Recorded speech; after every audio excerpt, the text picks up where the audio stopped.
Hi, good morning all of you. Today's topic is Euler equations. This is a short question.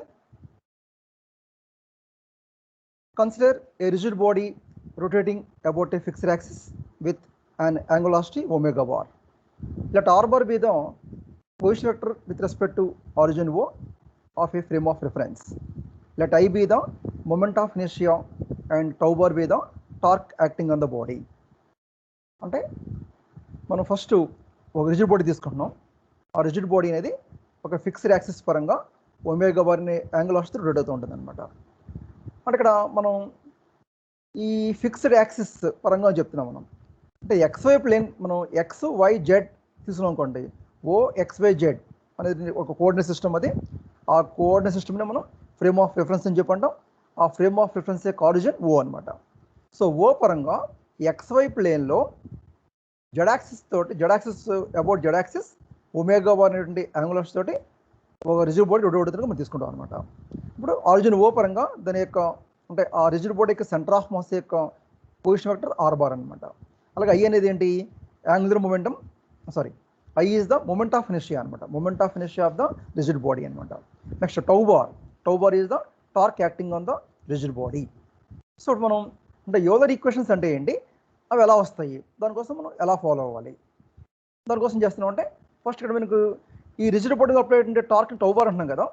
So ఈ tau bar మనం ఎలా expand చేస్తాం అంటే according to equation of motion of rigid body, the torque acting on the body is equal to rate of change of angular momentum. So tau bar is equal to dl bar by dt. అలా ఎందుకు మనం equation తీసుకున్నాం, మనం derivation చేస్తాం మనం. This is the equation of motion of rotating rigid body. Tau bar is equal to dl bar by dt. That means the torque acting on the body is equal to rate of change of angular momentum. దేని ప్రకారం ఇది అంటే మనం ఈ rigid body rotation దేని ప్రకారం చూస్తాం, మనం ఒక ఫ్రేమ్ ఆఫ్ రిఫరెన్స్ పరంగా చూస్తాం. మనం ఫ్రేమ్ ఆఫ్ రిఫరెన్స్ అనమాట. ఈ ఫ్రేమ్ ఆఫ్ రిఫరెన్స్ పరంగా ఆ రిజిడ్ బాడీ అప్లై అయిన టార్క్ టౌ బార్ అనమాట. ఇక్కడ ఒక కాన్సెప్ట్ తీసుకుంటున్నాం మనం.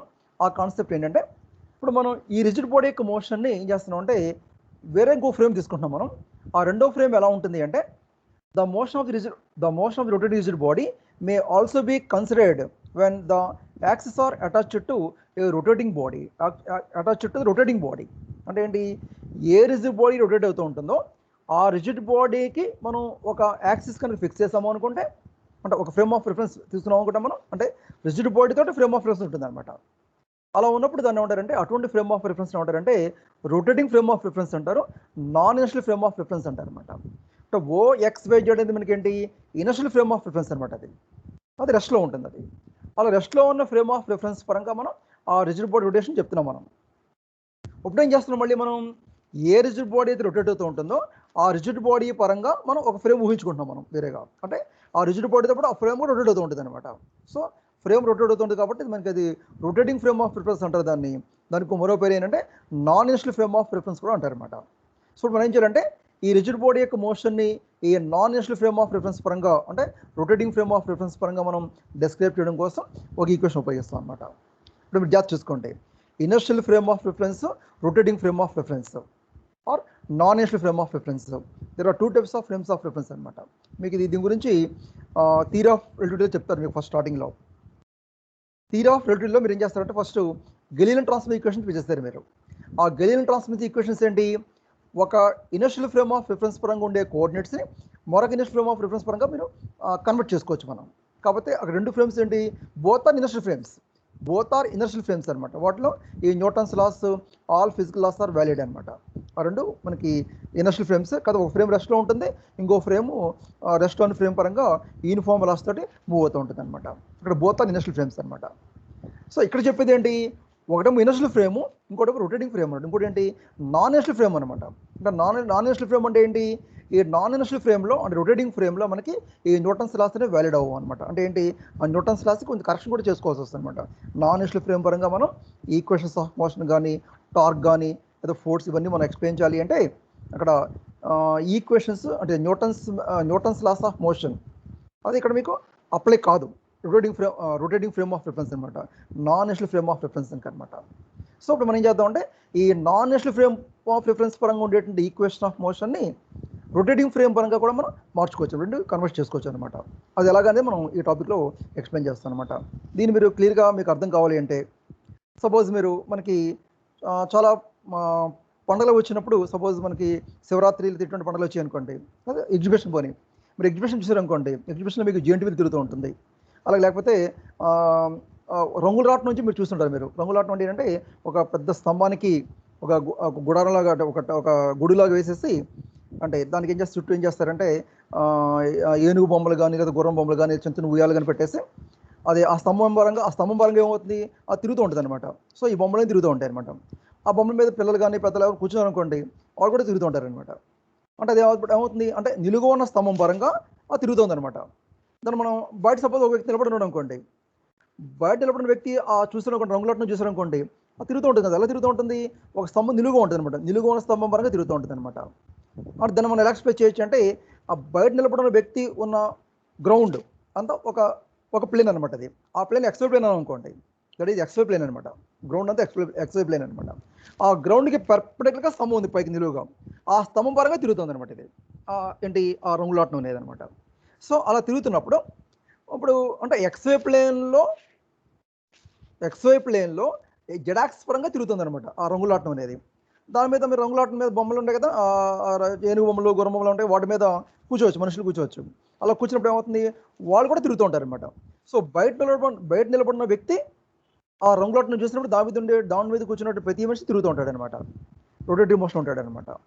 విత్ ఒమేగా యాంగిల్ వెలాసిటీ అనుకుంటే ఆ ఒమేగా యాంగిల్ వెలాసిటీ తిరుగుతూ ఉంటాడు అనమాట. ఇప్పుడు బయట నిలబడిన వ్యక్తి ఉన్న ఫ్రేమ్ ఏమవుతుంది, ఇనర్షియల్ ఫ్రేమ్ అవుతుంది అనమాట. బయట నిలబడిన వ్యక్తి ఏ ఫ్రేమ్లో ఉన్నాడంటే ఇనర్షియల్ ఫ్రేమ్ ఉన్నట్లు లెక్క అవుతుంది అనమాట. ఇప్పుడు ఎక్కడైతే మీకు ఈ రంగులాటలు తిరుగుతున్న ఒక వ్యక్తి ఒక మీద కూర్చోడం అనుకోండి, ఏను బొమ్మ మీద కూర్చోడం అనుకోండి, అది తిరుగుతుంటాడు కదా. అతను కూడా అంటే అతను కూడా ఏం చేస్తారంటే బయట ఉన్న వ్యక్తి ఎలా ఉండో అతను కూడా పరిశీలించవచ్చు అనమాట. లేకపోతే ఈ రంగులాటం మీద అప్లై అయ్యే టార్క్ ఎంత కూడా అతను కూడా ఈ క్యాల్కులేట్ చేయొచ్చు అనమాట. సో అంటే అతను రొటేట్ అవుతూ అతను ఏం చేస్తున్నాడు, ఈ మోషన్ ఏ విధంగా ఉంది, లేదా దాని మీద టార్క్ ఏ విధంగా ఉంది, అవన్నీ అతను క్యాల్కులేట్ చేయొచ్చు అనమాట. సో అతను రొటేట్ అవుతున్న పరంగా క్యాల్కులేట్ చేస్తున్నాం కాబట్టి అది రొటేటింగ్ ఫ్రేమ్ ఆఫ్ రిఫరెన్స్ అవుతుంది అనమాట. బయట నిలబడిన వ్యక్తి ఏ ఫ్రేమ్ నోట్ అవుతుంది, ఇనర్షియల్ ఫ్రేమ్ నోట్ అవుతుంది అనమాట. So inertial frame of reference, rotating frame of reference, రెండు ఫ్రేమ్స్ మనకి. ఇనర్షియల్ ఫ్రేమ్ పరంగా ఉండే ఇనర్షియల్ ఫ్రేమ్ ఆఫ్ రిఫరెన్స్లో న్యూటన్స్ లాస్ వ్యాలిడ్ అవుతాయి అనమాట. రొటేటింగ్ ఫ్రేమ్లో న్యూటన్స్ లాస్ వ్యాలిడ్ అవ్వంటే మీనింగ్ అంటే ఇప్పుడు కొంత కరెక్షన్స్ కూడా యాడ్ చేసుకోవాల్సి వస్తుంది అనమాట. సో ఆ విధంగా ఇప్పుడు మనం ఏం చేస్తున్నాం అంటే, ఇప్పుడు మనం ఫస్ట్ ఓ రిజిడ్ బాడీ తీస్తున్నాం మనం. ఆ రిజిడ్ బాడీ ఒక ఫిక్స్డ్ యాక్సిస్ పరంగా omega bar angle of rotate అవుతూ ఉంటుంది. అలా రొటేట్ అవుతున్నప్పుడు దాని యొక్క యాంగులర్ మొమెంటం ఎల్ బార్ అనుకుంటే, ఆ రిజిడ్ బాడీ మీద అప్లై టార్క్ ఎంత అవుతుంది, tau bar is equal to d l bar by dt అవుతుంది. దాన్ని మనం ఈక్వేషన్ ఆఫ్ మోషన్ చెప్పాము మనం. The equation of motion of rotating rigid body అని చెప్పాను మీకు. ఇప్పుడు మనం ఏం చేస్తాం అంటే, ఈ ఈక్వేషన్ ఆఫ్ మోషన్ని ఇప్పుడు దేని ప్రకారం చెప్పాము మనం, ఇనర్షియల్ ఫ్రేమ్ ఆఫ్ రిఫరెన్స్ పరంగా చెప్పాము మనం. దీన్ని బట్టి మనం చేస్తాం అంటే non inertial frame of reference పరంగా, అంటే ఈ రొటేటింగ్ రిజిడ్ బాడీ తోటి ఒక ఫ్రేమ్ అటాచ్ చేస్తున్నాం మనం. అంటే ఏమవుతుంది, ఆ ఫ్రేమ్ ఏమవుతుంది, ఈ రిజిడ్ బాడీ రొటేట్ అవుతూ ఉంటుంది అనమాట. అంటే రొటేటింగ్ ఫ్రేమ్ ఆఫ్ రిఫరెన్స్ అవుతుంది అనమాట. దానికి మరో పేరు non inertial frame of reference అంటారు అనమాట. దాన్నే మనం దాని పరంగా చెప్పే కోఆర్డినేట్స్ని బాడీ కోఆర్డినేట్స్ అంటారు అనమాట. జస్ట్ చూసుకోండి, బాడీ కోఆర్డినేట్స్ అని చెప్తున్నాం మనం. అంటే బాడీ కోఆర్డినేట్స్ అంటే ఏంటి, రొటేటింగ్ ఫ్రేమ్ పరంగా ఉండే కోఆర్డినేట్స్ అనమాట. అంటే నాన్ ఇనర్షియల్ ఫ్రేమ్ పరంగా ఉండే కోఆర్డినేట్స్ని బాడీ కోఆర్డినేట్స్ అని చెప్పారు అనమాట. ఇనర్షియల్ ఫ్రేమ్ పరంగా కోఆర్డినేట్స్ ఏంటి, XYZ ఇందాక చెప్పాను మీకు. XYZ కోఆర్డినేట్స్ ఏంటి, ఇనర్షియల్ ఫ్రేమ్ పరంగా ఉండే కోఆర్డినేట్స్ అనమాట. వాటిని ఉంటాం మనం స్పేస్ కోఆర్డినేట్స్ అంటారు అనమాట. అంటే ఇనర్షియల్ ఫ్రేమ్ పరంగా ఉండే కోఆర్డినేట్స్ ఏమో స్పేస్ కోఆర్డినేట్స్ అంటారు.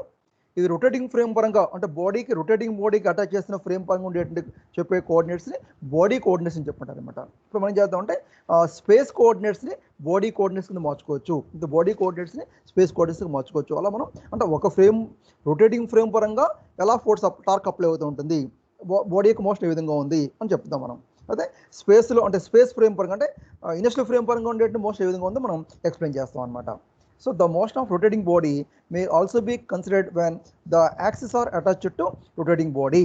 As these axes are rotating with rotating body, this constitute a non-inertial frame with respect to the axis fixed in the space called inertial frame. అంటే inertial frame పరంగా space coordinates చెప్పాను కదా, దాని పరంగా fix చేసేటువంటి axis పరంగా ఆ non inertial ఫ్రేమ్లో ఆ బాడీ ఏ విధంగా రొటేట్ అవుతుందని చెప్తాం మనం. So we can transform the equations of motion of rotating body from body coordinates to space coordinates.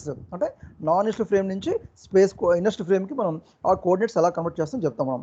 మీకు చూడండి, గుర్తుపెట్టుకోండి, గెలీలియన్ ట్రాన్స్ఫర్మేషన్స్లో మనం చెప్తున్నాం ఇనర్షియల్ ఫ్రేమ్ పరంగా ఒక ఇనర్షియల్ ఫ్రేమ్ పరంగా ఉండే కోఆర్డినేట్స్ని మరొక ఇనర్షియల్ ఫ్రేమ్ పరంగా మనం కన్వర్ట్ చేస్తున్నాం మనం. అందులో ఒక ఫ్రేమ్ రెస్ట్లో ఉంది, ఇంకో ఇనర్షియల్ ఫ్రేమ్ మూవ్ అవుతుంది. ఆ మోషన్ ఏంటి? Linear motion. అది లీనియర్ మోషన్ అనమాట. అంటే సెకండ్ ఫ్రేమ్ లీనియర్ మోషన్లో ఉంది అంటే అది కూడా మనకి ఏమవుతుంది? ఇనర్షియల్ ఫ్రేమే అవుతుంది. ఇక్కడ ఏంటి? ఇనర్షియల్ ఫ్రేమ్ పరంగా ఒక బాడీ రొటేట్ అవుతుంది, ఆ రొటేటింగ్ బాడీకి ఒక ఫ్రేమ్ అటాచ్ చేస్తున్నాం మనం. కాబట్టి మీకు ఏమవుతుందంటే అది రొటేటింగ్ ఫ్రేమ్ ఆఫ్ రిఫరెన్స్ అవుతుంది, non inertial frame of reference అవుతుంది. దాని పరంగా ఉండే కోఆర్డినేట్స్ని బాడీ కోఆర్డినేట్స్ అని చెప్పుకుంటారు. కాబట్టి ఏం చేస్తుంటే మనం ఇనర్షియల్ ఫ్రేమ్ పరంగా ఉండే కోఆర్డినేట్స్ని నాన్ ఇనర్షియల్ ఫ్రేమ్ పరంగా మనం కన్వర్ట్ చేసుకోవచ్చు. సో మనం చేస్తామంటే దీనికోసం మనం చేస్తామంటే ఒక ఈక్వేషన్ ఉపయోగిస్తాం మనం. ఆ ఈక్వేషన్ ఏ విధంగా వస్తుందో చూడండి. d/dt of some quantity in space is equal to d/dt of same quantity with respect to body plus omega into some same quantity అనమాట. అంటే ఇది ఒక డిఫరెన్షియల్ ఈక్వేషన్ అనమాట. ఇది ఈ ఈక్వేషన్లో ఇక స్పేస్ అంటాం మనం. స్పేస్ అంటే ఏంటి? ఇనర్షియల్ ఫ్రేమ్ పరంగా ఉండే వాల్యూ అనమాట. ఇదేంటిది? ఇక్కడ బాడీ అని చెప్తున్నాం. బాడీ అంటే మీనింగ్ ఏంటి? బాడీ పరంగా అంటే రొటేటింగ్ బాడీ. అది అంటే రొటేటింగ్ ఫ్రేమ్ ఆఫ్ రిఫరెన్స్ పరంగా అంటే నాన్ ఇనర్షియల్ ఫ్రేమ్ పరంగా ఉన్నటువంటి వాల్యూ అనమాట. ఇది ప్లస్ ఒమేగా క్రాస్ అని చెప్పి మనకి ఒక వాల్యూ వచ్చింది అనమాట. అంటే ఇది అంటే ఇనర్షియల్ ఫ్రేమ్ పరంగా ఉండే వాల్యూ కావాలంటే మనకి నాన్ ఇనర్షియల్ ఫ్రేమ్ పరంగా ఉండే వాల్యూ ప్లస్ ఒమేగా ఇంటూ అని చెప్పి ఒక వాల్యూ మనం తీసుకోవాలన్నమాట. ఆ విధంగా మనం చేయొచ్చు అంటే స్పేస్ కోఆర్డినేట్స్కి బాడీ కోఆర్డినేట్స్కి అంటే ఇనర్షియల్ ఫ్రేమ్కి నాన్ ఇనర్షియల్ ఫ్రేమ్కి మధ్య ఉండే రిలేషన్ మనం ఈ విధంగా ఎక్స్ప్రెస్ చేసుకోవచ్చు. అంటే ఇనర్షియల్ ఫ్రేమ్ పరంగా ఉండే వాల్యూస్ని నాన్ ఇనర్షియల్ ఫ్రేమ్ ఉండే వాల్యూస్గా మార్చుకోవచ్చు, లేకపోతే నాన్ ఇనర్షియల్ ఫ్రేమ్ ఉండే వాల్యూస్ని ఇనర్షియల్ ఫ్రేమ్గా మార్చుకోవచ్చు. అంటే ఇనర్షియల్ ఫ్రేమ్లో అప్లై అయ్యే ఫోర్సెస్ ఎలా ఉంటాయి, వాటిని మనం నాన్ ఇనర్షియల్ ఫ్రేమ్ వరకు చూస్తే ఆ ఫోర్సెస్ ఏ విధంగా ఉంటాయి, ఆ ఈక్వేషన్స్ ఎలా మారుతాయి అని మనం చెప్పడం కోసం ఇలా ఒక ఈక్వేషన్ ఉపయోగిస్తాం. దీని ఏమంటారంటే ఒక ఆపరేటర్ ఈక్వేషన్ అంటారు అనమాట. ఆపరేటర్ ఈక్వేషన్ అనమాట ఇది. అంటే ఈ ఆపరేటర్ ఈక్వేషన్ మనం క్వాంటిటీస్కి అప్లై చేసుకోవచ్చు. ఏ క్వాంటిటీస్కి? యాంగులాసిటీ, యాంగులర్ మొమెంటం, లేదా ఇలా వేరియస్ క్వాంటిటీస్కి మనం రొటేటింగ్ బాడీకి సంబంధించి అప్లై చేసుకోవచ్చు మనం. ఇప్పుడు ఏం చేద్దాం అంటే ఈ ఈక్వేషన్ని యాంగులర్ మొమెంటం వెక్టర్ మీద అప్లై చేస్తాం అనుకోండి. రొటేటింగ్ బాడీకి సంబంధించి angular momentum vector L bar అని అనుకోండి. అంటే ఎల్ బార్ మీద ఈక్వేషన్ అప్లై చేస్తాం అనుకోండి. ఎలా వస్తుంది చూడండి. dL/dt space is equal to dL/dt body plus omega bar cross L bar. దీని వెక్టార్ ఫామ్ మనం ఈ ఆపరేటర్ ఈక్వేషన్ని ఎల్ బార్ మీద ఆపరేట్ చేస్తాం అనమాట. ఎల్ బార్ మీద ఆపరేట్ చేస్తే ఎలా వచ్చింది మనకి? dL/dt ఇన్ స్పేస్ అంటే ఏంటి? మీనింగ్ ఏంటిది? This is the rate of change of angular momentum of the rotating rigid body with respect to inertial frame అని వస్తుంది మనకి. ఫస్ట్ టర్మ్ అనమాట. ఈ టర్మ్ దేన్ని రిప్రజెంట్ చేస్తుంది అంటే ఇలా ఉన్న టర్మ్ ఇక్కడ సబ్జెక్ట్లో స్పేస్ అని రాస్తాం మనం. అంటే ఏంటి? ఇనర్షియల్ ఫ్రేమ్ పరంగా అని అర్థం అనమాట. అంటే ఇనర్షియల్ ఫ్రేమ్ పరంగా ఆ రొటేటింగ్ రిజిడ్ బాడీ మీద అప్లై అంటే టార్క్ ఎంత ఉంటుంది అంటే దాని యొక్క యాంగులర్ మొమెంటం చేంజ్ ఏ విధంగా ఉంది విత్ రెస్పెక్ట్ టు టైం అని చెప్పడం కోసం మనం ఈ వాల్యూ ఉపయోగిస్తాం మనం. So dL/dt space is equal to dL/dt body అంటున్నాం ఇక్కడ మనం. అంటే మీనింగ్ ఏంటి? రొటేటింగ్ ఫ్రేమ్ పరంగా ఈ ఆ బాడీ యొక్క rate of change of angular momentum ఎంత అంటే నాన్ ఇనర్షియల్ ఫ్రేమ్ పరంగా వచ్చే వాల్యూ అనమాట. ఇది plus omega bar cross L bar అనమాట. Omega bar cross L bar in vector form మనం ఈ ఈక్వేషన్ ఇది ఎలా వచ్చింది ఈక్వేషన్ అంటే ఈ ఆపరేటర్ ఈక్వేషన్ని మనం ఎల్ బార్ మీద ఆపరేట్ చేస్తే మనకి ఈ విధంగా వచ్చింది. అంటే రైట్ సైడ్ అంతా మీకు ఏంటి? ఇదంతా రొటేటింగ్ ఫ్రేమ్ పరంగా, ఇదేమో ఇనర్షియల్ ఫ్రేమ్ పరంగా అనమాట. అంటే ఇది ఇనర్షియల్ ఫ్రేమ్ పరంగా, ఇది నాన్ ఇనర్షియల్ ఫ్రేమ్ పరంగా అనమాట. కాబట్టి ఇనర్షియల్ ఫ్రేమ్ పరంగా ఉండే వాల్యూని నాన్ ఇనర్షియల్ ఫ్రేమ్ పరంగా వాల్యూగా మనం ఈ ఈక్వేషన్ ఉపయోగించి మార్చుకోవచ్చు. ఇందులో ఇక్కడ మనకి dL/dt స్పేస్ అంటే ఇనర్షియల్ ఫ్రేమ్ పరంగా rate of change of angular momentum ఏమవుతుంది? టార్క్ అవుతుంది కదా. So tau bar is equal to తీస్తున్నాం మనం. Tau bar is equal to ఈ వాల్యూ ఏమవుతుంది?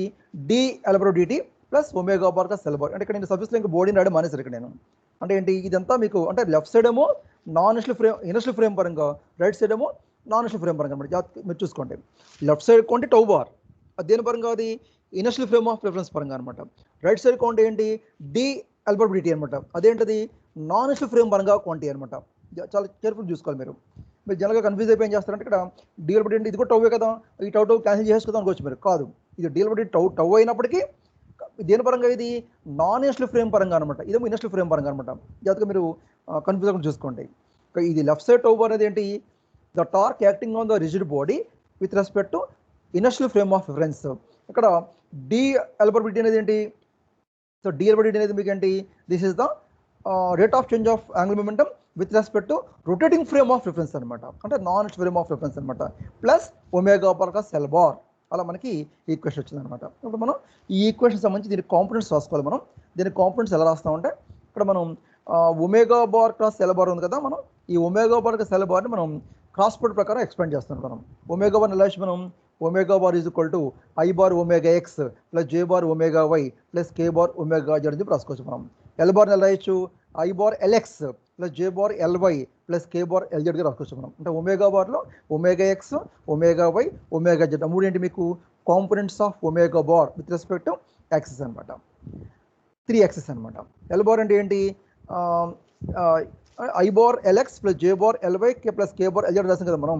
సో ఎల్ఎక్స్ ఎల్వై ఎల్జెడ్ అనేది మీకు ఏంటి components of L bar with respect frame of reference అనమాట. కాకపోతే ఇక్కడ మనం ఎక్స్వైజెడ్ కోఆర్డినేట్స్ చెప్తున్నాం. మనం ఇక్కడ ఎక్స్వైజెడ్ కోఆర్డినేట్స్ తీసుకోకూడదు మనం, ఎందుకంటే రైట్ ఈ సైడ్ మనకి రైట్ సైడ్ అంతా మీకు ఏంటి దేని పరంగా ఇది రొటేటింగ్ ఫ్రేమ్ పరంగా. కాబట్టి ఇప్పుడు మనం ఆ ఎక్స్వైజెడ్లకు బదులుగా మనం ఏం చేయాలంటే 1 2 3 అని చెప్పి రాస్తాం మనం. అంటే బాడీ యాక్సిస్ని ఎక్స్వైజెడ్ అంట్లా ఎక్స్వైజెడ్ యాక్సిస్ అనేవి ఏంటి స్పేస్ కోఆర్డినేట్స్ అనమాట. అంటే ఏంటి ఇనర్షియల్ ఫ్రేమ్ పరంగా ఉండే కోఆర్డినేట్స్ అనమాట ఎక్స్వైజెడ్ అనేవి. మరి బాడీ కోఆర్డినేట్స్ ఏం రాయాలి, బాడీ కోఆర్డినేట్స్ అంటే ఏంటి రొటేటింగ్ ఫ్రేమ్ పరంగా ఉండే కోఆర్డినేట్స్ అనమాట. సో మనం రొటేటింగ్ ఫ్రేమ్ పరంగా ఉండే కోఆర్డినేట్స్ మనం ఎక్స్వైజెడ్ అనకుండా ఉంటున్నాం 1 2 3 అని చెప్తాం మనం, 1 2 3 అని చెప్తాం మనం. కాబట్టి ఇక్కడ మనం ఒమేగా బార్ ఉందనుకోండి, ఒమేగా బార్ ఎలా రాయాలి, I bar omega 1 plus J bar omega 2 plus K bar omega 3 అని రాయాలన్నమాట. So omega 1 omega 2 omega 3 are the components of omega bar with respect to rotating frame of reference or non-inertial frame of reference or body axis అని చెప్తాం మనం. Next L bar ఉందనుకోండి, L bar ఎలా రాయాలి, I bar L1 plus J bar L2 plus K bar L3. అంటే L1 L2 L3 అనేవి మనకేంటి components of L bar with respect to body axis, అంటే with respect to rotating frame of reference, అంటే with respect to non inertial frame of reference, అంటే rotating బాడీకి సంబంధించినటువంటి మనకి values అనమాట.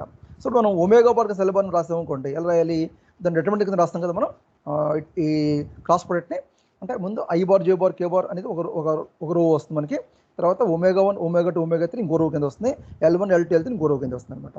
సో ఒమేగా బార్ కా cell bar is equal to determinant of I bar J bar K bar omega 1 omega 2 omega 3 L1 L2 L3. ఇక్కడ omega bar అని రాయాలి, ఇక్కడ మిస్ అయింది. సో ఈ విధంగా మనం ఒమేగా బార్ కాస్త ఎందుకు రాసుకోవచ్చు. ఇప్పుడు దీన్ని ఎక్స్ప్లెయిన్ చేస్తాను అనుకోండి, దీన్ని ఎలా ఎక్స్ప్లెయిన్ చేయాలి, ఫస్ట్ ఈ కాలం ఈ రో వదిలేస్తే ఐ బార్ ఇంటూ వస్తుంది మనకి, I bar into omega 2 L3 minus omega 3 L2 అనమాట.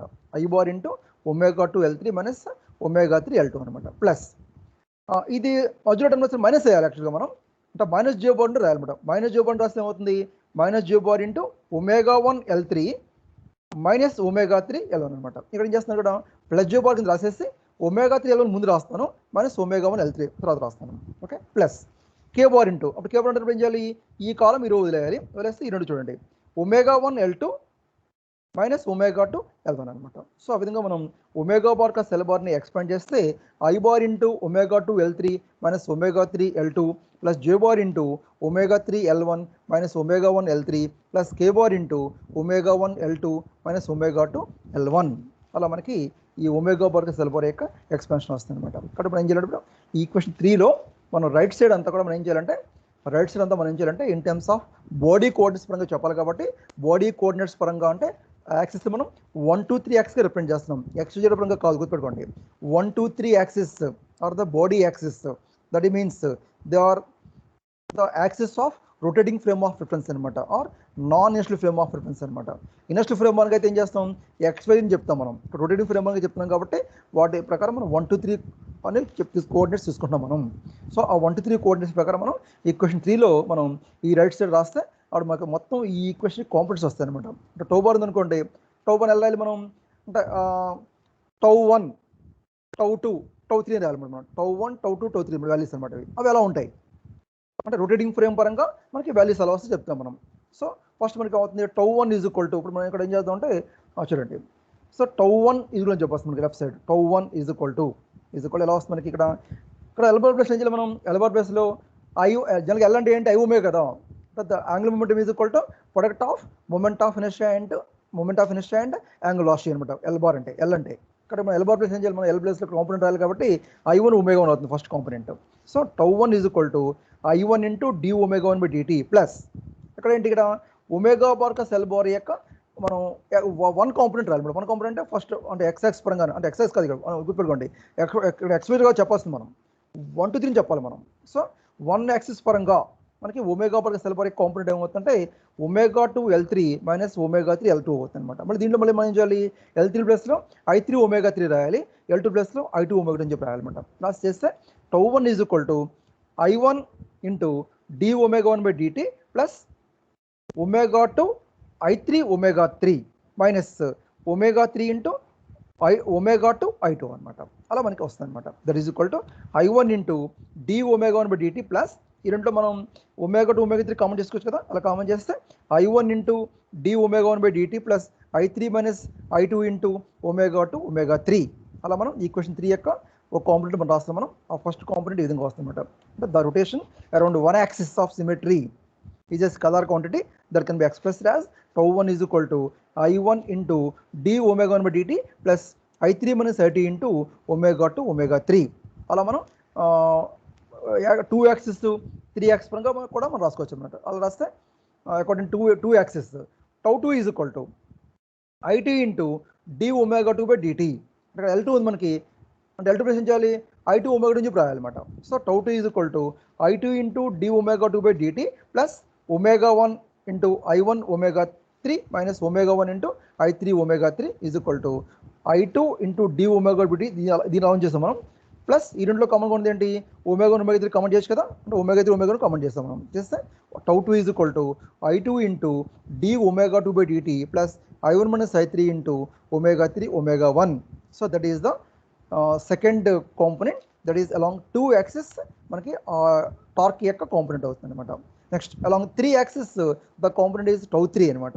ఆ τ3 ఎలా వస్తుందంటే I3 ఇంటూ dω3/dt అనమాట plus ω1 into I2 ω2 minus ω1 into I1 ω2 is equal to మళ్ళీ రెండులో మనకి ω1 ω2 కామన్ చేయొచ్చు కదా, చేస్తే I3 into dω3/dt plus I2 minus I1 into ω1 ω2. అలా మనకి ఈ బాడీ కోఆర్డినేట్స్ పరంగా టార్క్ కాంపోనెంట్స్ τ1 τ2 τ3 ఆ మూటిని మనం ఈ విధంగా రాసుకోవచ్చు.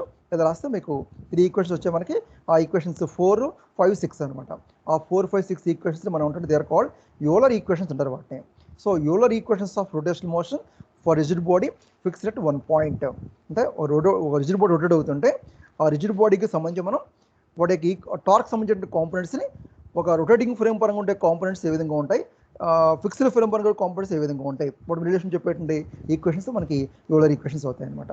సో ఇప్పుడు ఈ యూలర్ ఈక్వేషన్స్లో మనకి 3 కాంపోనెంట్స్ కూడా అంటే τ1 τ2 τ3 3 ఈక్వల్గా ఉన్నాయి అనుకోండి. సపోజ్ ఇలా 3 ఈక్వల్గా ఉంటే ఇప్పుడు the body is set to be freely rotating అంటారు అనమాట దాన్ని. అయితే the motion of the body is set to B torque free motion అంటారు అనమాట.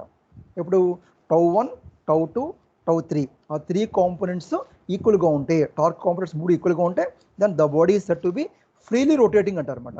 Or the body is the motion of the body is set to the motion of the body is called as torque free motion చెప్పంటారు అనమాట. So ఇప్పుడు మనకి τ1 is equal to వచ్చిన equation, τ2 is equal వచ్చిన equation, τ3 is equal వచ్చిన equation. ఆ 3 equations కలిపి మనం ఉంటే యూలర్ ఈక్వేషన్స్ అంటారు అనమాట. సో ఆ విధంగా మీరు యూలర్ ఈక్వేషన్స్ ఆఫ్ మోషన్ అంటే ఏంటి, వాటి మీరు ఎలా డెరివ్ చేయాలంటే ఈ విధంగా మీరు ఎక్స్ప్లెయిన్ చేయాల్సి వస్తుంది అనమాట. ఇదంతా ఒక షార్ట్ క్వశ్చన్, ఒకసారి మళ్ళీ చూడండి ఒకసారి ఫస్ట్ నుంచి. సో యూలర్ ఈక్వేషన్స్ మనం డెరివ్ చేయాలంటే ఫస్ట్ ఏం చేస్తాం, మనం ఒక రిజిడ్ బాడీ తీసుకున్నాం. ఆ రిజిడ్ బాడీ ఒక ఫిక్స్డ్ యాక్సిస్ పరంగా అది ఒమేగా బార్ యాంగులర్స్ రొటేట్ అవుతూ ఉంటుంది. అలా రొటేట్ అవుతున్నప్పుడు ఆ రిజిడ్ బాడీ యొక్క position vector R bar with respect frame of reference O అనమాట. Origin frame of reference origin O పరంగా అనమాట. అంటే ఇక్కడ ఈ ఫ్రేమ్ ఆఫ్ రిఫరెన్స్ అనేది ఏంటి, ఇది ఇనర్షియల్ ఫ్రేమ్ పరంగా అనమాట. సో నెక్స్ట్ ఆ రిజిడ్ బాడీ యొక్క మొమెంట్ ఆఫ్ ఇనర్షియా ఐ, తర్వాత ఆ rigid body applied torque value ఎంతంటే టౌ బార్ అనమాట. అలా రిజిడ్ బాడీ యొక్క యాంగిల్ మొమెంట్ వాల్యూ ఎంతంటే ఎల్ బార్ అనమాట. So according to equation of motion of rotating rigid body the torque acting on the rigid body tau bar is equal to d l bar by dt. అయితే మనకి తీసుకున్న equation అనమాట. అప్పుడు మనం ఏం చేస్తున్నాం అంటే ఈ రిజిడ్ బాడీ యొక్క మోషన్ని మనం ఇనర్షియల్ ఫ్రేమ్ పరంగా చెప్తున్నాం మనం. సో రిజిడ్ బాడీ యొక్క మోషన్ మనం ఇనర్షియల్ ఫ్రేమ్ పరంగా చెప్తున్నప్పుడు అదే రిజిడ్ బాడీ యొక్క మోషన్ మనం ఏం చేయొచ్చు అంటే ఒక రొటేటింగ్ ఫ్రేమ్ పరంగా కూడా చెప్పొచ్చు. రొటేటింగ్ ఫ్రేమ్ పరంగా అంటే ఎలా వస్తుంది మనకి, అంటే ఏ రిజిడ్ బాడీ రొటేట్ అవుతూ ఉంటుందో ఆ రిజిడ్ బాడీకి అటాచ్ చేసి మనం ఒక ఫ్రేమ్ తీసుకుంటాం మనం. అంటే మామూలుగా మనకి ఇనర్షియల్ ఫ్రేమ్ అంటే ఏంటి, X axis, Y axis, Z axis, origin O ఉంటుంది మీకు, అదొక ఫిక్స్డ్ ఫ్రేమ్ అనమాట. అది దాన్ని మనం ఇనర్షియల్ ఫ్రేమ్ ఆఫ్ ప్రిఫరెన్స్ చెప్పాను మనం. ఇప్పుడు రిజిడ్ బాడీ, ఈ ఫ్రేమ్ పరంగా రిజిడ్ బాడీ రొటేట్ అవుతూ ఉంటుంది. ఆ రిజిడ్ బాడీ రొటేట్ అవుతున్నప్పుడు మీకు ఏమవుతుందంటే ఆ రిజిడ్ బాడీతో ఒక ఫ్రేమ్ ఊహించుకుంటాం మనం, దాన్ని మనం ఏమంటారంటే రొటేటింగ్ ఫ్రేమ్ అంటారు, లేకపోతే నాన్ ఇనర్షియల్ ఫ్రేమ్ అని చెప్పుకుంటారు అనమాట.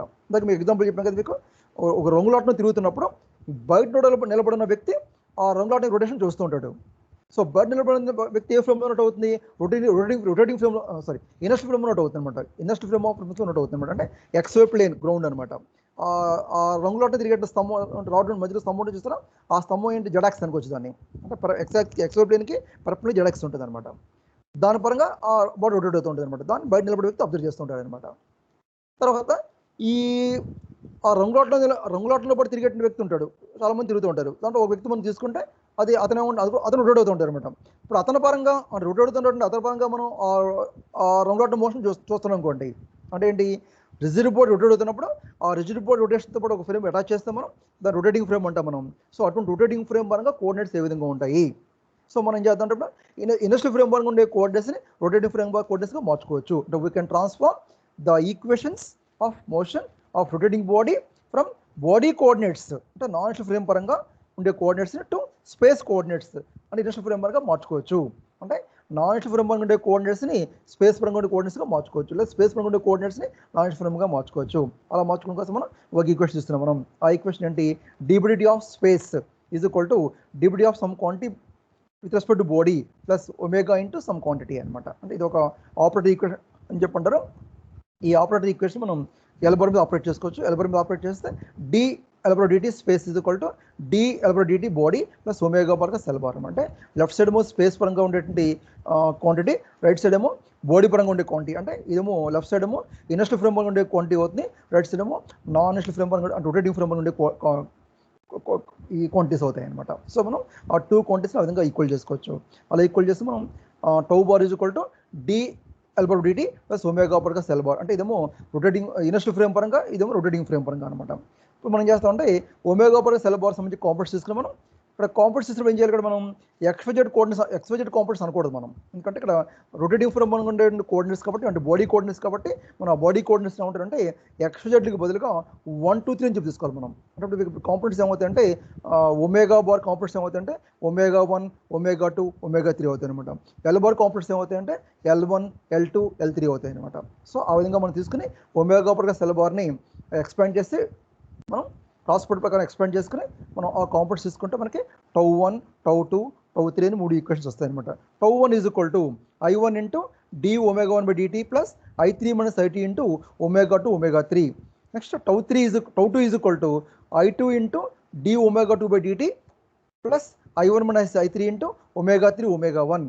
And tau three is equal to I3 into d omega 3 by dt plus omega 1 into I2 omega 2 minus omega 1 into I1 omega 2 is equal to, దీంట్లో మనం ఒమేగా 1 ఒమేగా 2 కామన్ చేస్తే tau three is equal to I3 into d omega 3 by dt plus I2 minus I1 into omega 1 into omega I2 minus I1 into omega 1 omega 2 అలా మనకు వస్తుంది అనమాట. So మనం equations 4, 5, 6 అంటే టౌ1, టౌ2, tau three ఆ 3 కాంపోనెంట్స్ ఈక్వేషన్స్ మనం Euler equations అని చెప్పంటారు.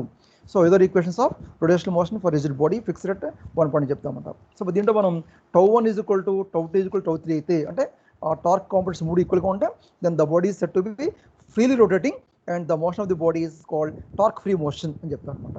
ఈ విధంగా మనం యూజర్ ఈక్వేషన్స్ ఈ విధంగా డెరైవ్ చేయొచ్చు. ఇది ఒక షార్ట్ క్వశ్చన్.